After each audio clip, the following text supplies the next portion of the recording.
A Ghanaian lady visited Lagos, Nigeria for the very first time and was shocked with the eyesore she saw on the streets of Lagos. She was shocked because Ghana, where she's coming from, this is obviously not the status quo there, and she was very surprised when she saw this amount of deaths on the roadside.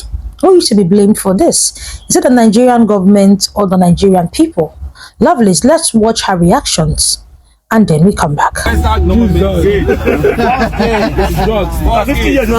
to end, ball and kwan. We in your glass in kwan. We a baller. We a ball and kwan. Oh, leave me alone. That's for country. That's for country. Why are you doing that? We a ball and kwan. We in your glass in kwan. We a ball and kwan. Ball and kwan. Left and right. Left and right.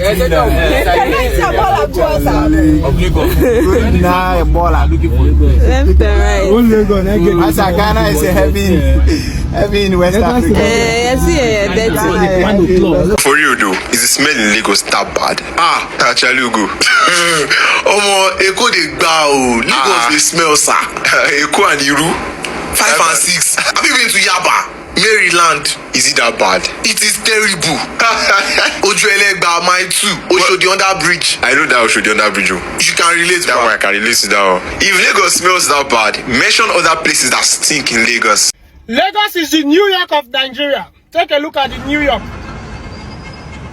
This is the New York we have here. Just take a look at it. This is Aja, the popular Aja. Take a look at the mess. This is the 5th Avenue, Aja, New York. Just take a look at it. This is what we have in our New York. Take a look at your New York. This is what we have. Take a look at the state of this road. It's a mess. They will say Lagos not a smell. But take not be shit there. So to the Honorable Commissioner, Honorable Tokumba Wahab, Lagos is not smelling, but the shit on this road is smelling. It's a mess. Everywhere in Lagos is dirty and smelling. And to His Excellency, Governor Sanwo-Olu, the governor of Lagos State, Lagos has been very dirty under your watch, sir. During the tenure of Governor Ambode and Governor Fashola, Lagos was neat. There was a maintenance structure in Lagos. But during your government, Governor Sanwo-Olu, Lagos has been so dirty. And to the Honorable Commissioner Tokumba Wahab, you are the Commissioner of Environment, and this is the environment of Lagos under your watch. Dirty and smelling. And you say we should keep quiet. I'm bringing in tribalism. This is not tribalism. We are not trying to defame Lagos. Lagos is smelling, and that is not to defame Lagos. But we need to clean it up, and we have to accept it and find a solution for it. We have to clean up Lagos State. So to the Commissioner of Environment, we need you to clean up Lagos State. The state is dirty. The roads are bad. There are floods everywhere. And it's your duty to clean it up. So clean it up. So I've really tried to stay away from this Lagos is smelly discussion because this is not my state of origin. I'm not from Lagos, and there's really nothing the Lagos state government has done for me. So there is no need for me to actually come out here and defend them. However, as a matter of principle, there is some level of ignorance that I cannot just ignore. Now, can Lagos be compared to New York? Yes, it can, because they have some similarities. At the basic level, they are both mega cities. Now, I know at this point, some shallow brains have already shut down, but a mega city is simply a city that has more than 10 million people in it. Lagos State has a population of 20-something million people. New York State has a population of 20+ million people. However, the difference between New York State and Lagos State is that New York State, while it has a population of 20-something million people, it has a landmass of over 100,000 square kilometers, very large. Whereas Lagos has the same 20-something million people, but cramped into 3,000-something square kilometers, very small. Are you getting it? Now, if you go into that New York State, there's a city called New York City, just like you have Lekki inside Lagos. Now, that New York City has a population of 8 million people and a landmass of about 1,000 square kilometers. And anytime most people are talking about New York, it is New York City they are talking about. That's where you have one of the highest real estate prices in the world. And why is that so? Because you have 8 million people inside this small space, which also happens to be the financial capital of the world. So a lot of people want to own property there. You have properties there going for as high as $100 million. Whereas in Lagos, Even though you have 20-something million people inside that small space of 3,000 square kilometers, you can still see real estate of $30,000, $40,000, $50,000. Now, another thing you also notice about mega cities is waste management problem, because when you have a lot of people in a small space, it will be those people are going to generate waste, and if care is not taken, those wastes can be mismanaged. New York has the same problem. New York City has the same problem. They have rat infestations. Their subways are dirty because you have so many people in a small space. And still, it's not as bad. They don't have it as bad as Lagos. Lagos State is housing 10% of the population of the entire Nigeria inside the smallest state in Nigeria. So while I'm not trying to absolve the Lagos State government of, all blames, right? They can do better. But it's good we understand this thing so that when we are criticizing them, we can do it with sense. Because if Lagos State government wants to solve this problem, it's simple. I told you the problem is you have so many people in this small space. So if you want to solve it, you either increase the space, which is almost impossible because you cannot increase the landmass, or you reduce the people inside that space. Now, if the Lagos State government decides to start reducing people inside the space, the same people now that are opening their smelly mouth saying that Lagos is dirty, they will be the same people that will run on the road to protest for their right to remain inside the same dirty Lagos. Just imagine what Lagosians are doing. This is the Lekki Accra Expressway. They just constructed Lekki Accra Expressway. And just imagine what Lagosians are doing. Dumping dirt in the middle of the road. All the way from Aja down to Accra. This is what they do. Heap of dirt along the road. Lagosians, what kind of foolish attitude is this? What kind of dirty habits? You know what government don't construct? See, their own POP. Everything. Dump it. Just bring dirty from their house, from everywhere, and dump it. And I keep seeing the lawman. They're always packing. They don't see park some for here. But these stupid people, whoever they are, they will leave their homes, leave their offices, and come and be dumping refuse on the middle of the road. This is another one, and this is just opposite that one way, Lekki Accra Expressway. You can see.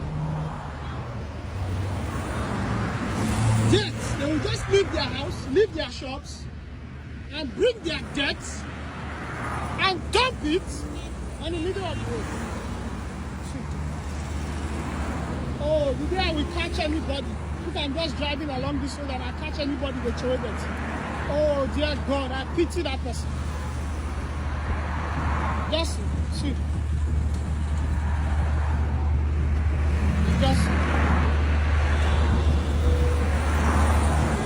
Just look at it.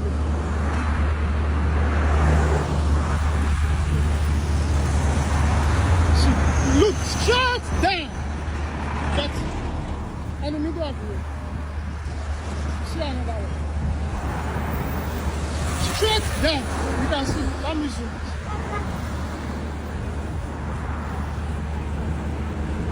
Straight down. From Aja down to Accra. This is what they are doing. These ones are even waste fruit. So come and dump it.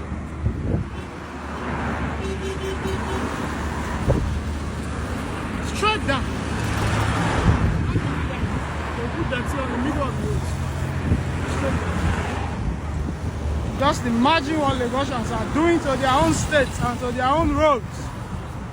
Is this a bin? Is this place a bin?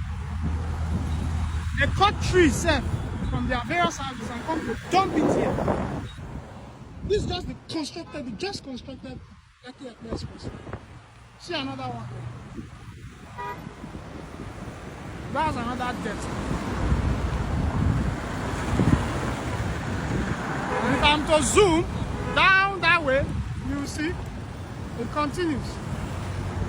You can see dirt all the way down to Accra. Guys, I know this is not my style. So let me tell you guys something. In December, I went to Nigeria with my sister on a business trip because she's a hair vendor. Before we entered Nigeria, there was this immigration officer that stopped our car. Of course, we are entering another man's land. What do you expect? They have to search us. So we just came down from the car and they were like, and we should bring our bags. They actually searched inside our bag, and they later said that we should bring out our identification cards. So I was with my Ghana card, my sister's same, and my sister's friend had an ID card that's like a voter's card. And then like this man took the cards and he was like, we with the Ghana cards, we can't enter. We don't use Ghana card to cross borders, so we should go back. Mind you, we are at the border of Nigeria. Like, we should take a car and come back to Ghana. We thought this man was joking.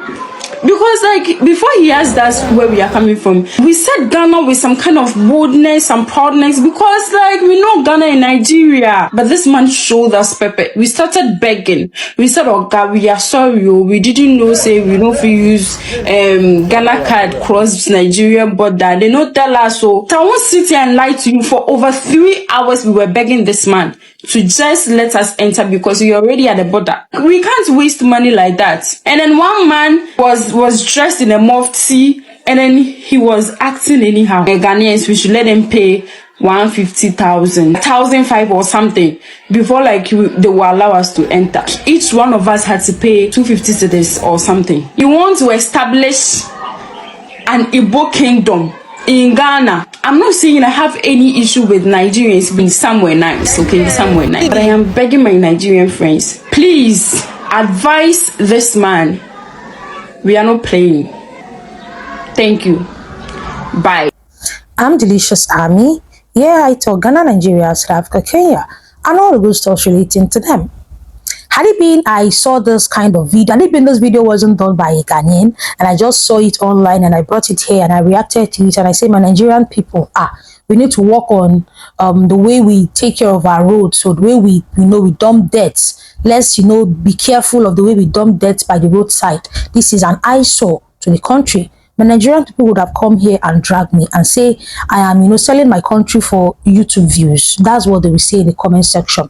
And one thing I always reply them is that if you are so concerned about your image on social media, then you should put in the effort of social media. Yes, to ensure that off social media, you have nothing people can take on social media and drag your country. I'm not even here to drag the country. I'm just here to create awareness. Yes, because at the end, I'm still in Nigeria. But this video was done by a Ghanaian. So this was not even done by a Nigerian. You see that image we are trying to whitewash? Oh, don't talk about this, don't talk about that. The foreigners you are hiding it from will still go to your country and see it. And when they even go to your country and see it, it's even worse. Because it is like what I ordered versus what I got. Now, who used to be blamed for this abomination we just watched? Because it is an abomination that I saw that in this 21st century, in a country as big as Nigeria, this is what you can find on the streets. Number one, the government, and number two, the citizens. But before we blame the government, let us first of all blame the citizens. Who in their right senses, who in their normal state of mind will wake up, pick up their refuse bin and dump it on the roadside? Which cultured man or cultured woman in his or her right senses will use a waste bin, wrap it up and then dump it by the roadside? Who in their right senses will do that? So first of all, let's even blame the people who are dumping those deaths there. They are not okay. They are not okay people. Every house in Lagos is supposed to have its own refuse bin. And this is not even a Lagos thing, it's a Nigerian thing. Supposed to have one big, in my house we have it. There's one, dustbin lid we have outside our house covers. Once you are done, you wrap your dustbin in a black nylon. I'll be putting those pictures on your screen. You wrap it in that black nylon, you tie it, and then you put it inside that bin, and then you cover it. Where I live, that is how we do it. But I don't know why the government has allowed things like this to keep happening on our roads. Now, foreigners have come into the country and they have seen this eyesore and they have displayed it to the outside world. And this is where I blame the government. The government is supposed to ensure that every house in Nigeria has this moderate, authorized dustbin bags and dustbin bins, so that there will be no reason for you to take your bin to the roadside. And then they will put out strong punishment for anybody found flaunting those laws. Anybody found throwing beans by the wayside, either 20 years imprisonment. Yes, because you're actually a wicked person to do this on the major road. It's not as if the government has not made effort to curtail this. I'm not going to, over here, I say it has as it is. The government has made effort, particularly Lagos State government. They have made effort. That's why they brought in agencies like Loma and, they put fines, they put officers, around the dustbin areas to ensure anybody that throws dustbin there, they catch that person. But they are not efficient. This Loma company is not efficient. Sometimes here, 1 week, you will not even see Loma to come pick up your bin. So most times, because we are even civilized, we don't want to put bin by the roadside. Most times, 1 week, when we don't see Loma, we end up putting these dustbin bags on the floor and safeguard them that rats do not come and tear them and scatter them on the floor. So the government has a lot of work to do. Number one, ensure that these waste bins are affordable. Don't come and overcharge the people because you want to, take away their bins. Make it affordable so that even the poorest person in Nigeria can afford it. And number two, put out strict measures. Bring officers, if possible, military officers. Anybody you catch flaunting those laws, deal with the person because this is embarrassing. This is an eyesore. What is this in a civilized society? Ha! Man, it's well, oh. It's well. It's well. I'm never going to come here and say, oh, do they have debts in Ghana? No, that's not even my business in this video. My business is that, you see that particular thing when Nigerian people always come and say, oh, you're selling your country for cheap views. You're putting your country in a bad light. You have seen that. You don't actually need to fight those things. What you actually need to put your effort is ensuring that your home is organized. Make sure things are done right in your country. So that when foreigners come in, they have nothing to bring to social media to disgrace you. Now, see this. I believe it was a Nigerian blogger that did this reaction. They will say you're selling your country. Can you see this? It is on your screen. Instead of going around fighting bloggers talking about the ill things happening in the country, put in that effort to ensure that things are done rightly in the country. Then the bloggers will not have content. That's all I have for you in this video. Feel free to drop your own opinions in the comment section. I'm Delicious Army. Here I talk Ghana, Nigeria, South Kenya, and all the good stuff relating to them. I'll see you in my next one, guys. Bye bye.